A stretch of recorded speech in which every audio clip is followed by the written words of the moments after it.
Hello, welcome back to my channel. Now this is a bonus video for those of you who followed my Michael Powell retrospective throughout last year. I said at the time that I thought Michael Powell's last great film was Peeping Tom, which came out in 1960.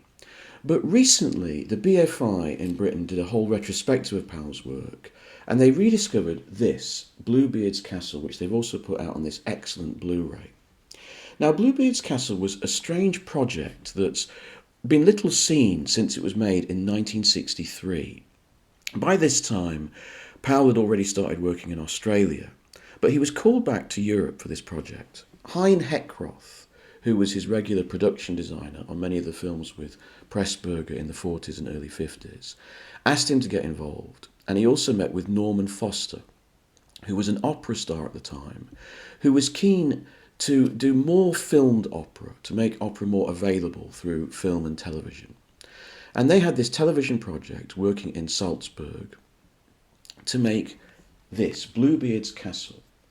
Now, Bluebeard's Castle is, at the time, was not a very well-known or liked opera. It was a modernist opera by Bela Bartok, with a libretto by Bela Bartok.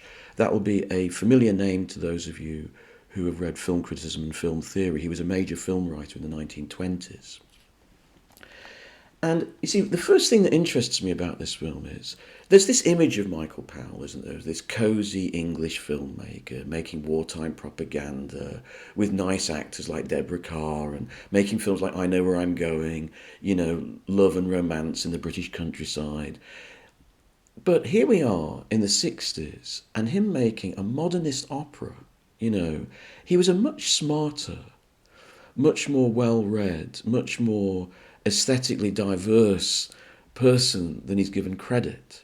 And he does a remarkable job. This is quite a difficult opera. It's a two-hander. Bluebeard, the famous figure from fairy tale literature, takes his new wife back to his gloomy castle. And at first she's horrified by how cold and depressing it is, and she wants to bring light and warmth. And he gives way to her, and she brings light and warmth. And then she starts to explore the castle. And she goes in each of these rooms in the castle. So it's all very symbolic. It's all very Jungian, you know. So the first room she goes into, this is his warfare, his armour. The second room might be his riches. The third room is like a garden that, you know, shows all his land. So all the accoutrements of the masculine dominating figure. But then she goes through them all, and eventually she'll come to the seventh room, and of course that room is his feelings about women, and we all know what's behind that door is the bodies of all his previous wives, and I'm afraid she's going to become one of them. So the film is a symbolic, peeling away of the onion layers of a man's mind, of a man's soul, as she gets to know him, right? So Hein Heckroth does this wonderful, modernist, quite gaudy set design. It's all interior, it's all inside, only two actors, Norman Foster and Ana Raquel Sartre, who I believe was from Uruguay, a wonderful new opera star. They had trouble apparently. Her English, she sung it in English as well as German, and the English was barely intelligible, I'm afraid. But she's a brilliant singer and a wonderful, beautiful presence in the film. And Foster, who plays Bluebeard, is extraordinary. The way the lighting hits him, he's quite an amazing physical presence in the film. So it's a symbolic journey. I love the way that Powell stages it. Within this kind of Hein Heckroth design inside this studio, with lots of, see-through curtains and superimpositions, in the middle of it, Powell asked for this. He places this large bed. Yes, that centre point of a marriage. He places a large bed with great big purple sheets. And he keeps going back to this bed. This is the site. So there's a literal sort of anchoring of the symbolism that they are making love in this bed. But as the lovemaking goes on, they're exploring each other's minds, and she's getting to know him better, right? I love that staging of it. And all the key points of the narrative are staged around the bed. And in a way, this little film shows the true genius of Powell as a director.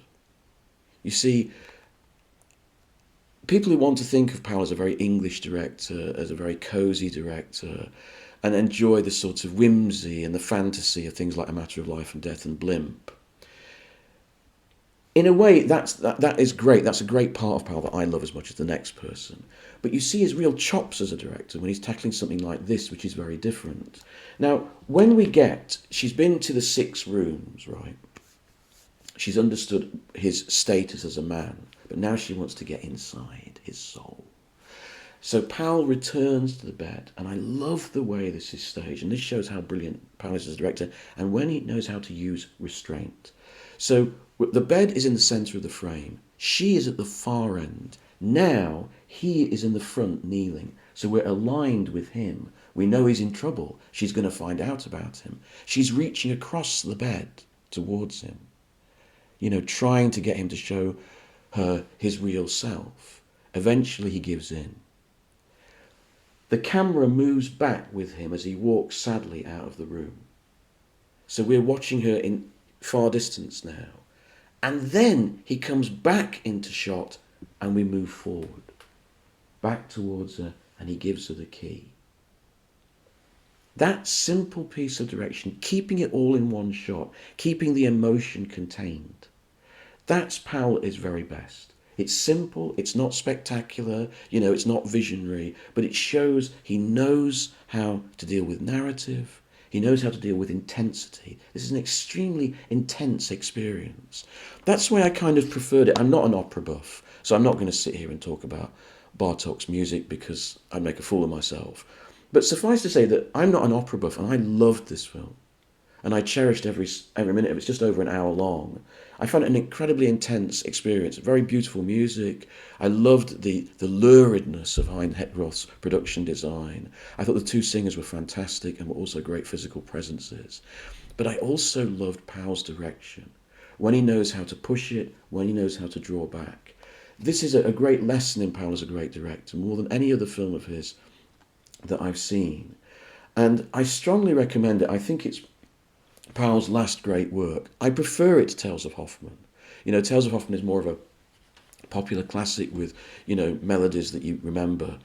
This is a more difficult, more intense piece, more fractured piece. I found it absolutely incredible. And so for those people who follow my Michael Powell retrospective, please do try it. It's really exquisite.